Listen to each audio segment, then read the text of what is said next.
এই মুহূর্তে বলিউডের সবচেয়ে আলোচিত নাম আরিয়ান খান। প্রথম পরিচালিত কাজ দ্য ব্যাডস অব বলিউড নিয়ে চর্চা তুঙ্গে। পর্দার পিছনে থাকলেও অভিনেতা হিসেবেও নাকি বেশ ভালো আরিয়ান। তবে শুধু ক্রিয়েটিভিটি নয়, ব্যবসায়িক দিক নিয়েও যথেষ্ট সচেতন তিনি।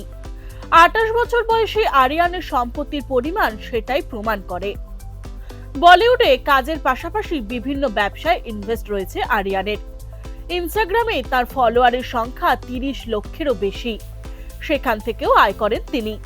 2023 সালে বাবার সঙ্গে জোট বেঁধে ক্লোদিং একটি ব্র্যান্ডও চালু করেছিলেন তিনি। সেখানে জ্যাকেটের দাম 2 লক্ষ টাকা, টি শার্টের দাম 24,000 টাকা এবং হুডি পাওয়া যায় 45,000 টাকায়। আরিয়ানের গাড়ির সম্ভারও বেশ বড়। সেখানে অডি, মার্সিডিজ, বিএমডব্লিউ গাড়ি রয়েছে। এর সঙ্গে দিল্লির বিলাসবহুল এলাকায় 37 কোটি টাকার একটি বাড়িও রয়েছে তার। বর্তমানে তিনি 80 কোটি টাকার সম্পত্তির মালিক।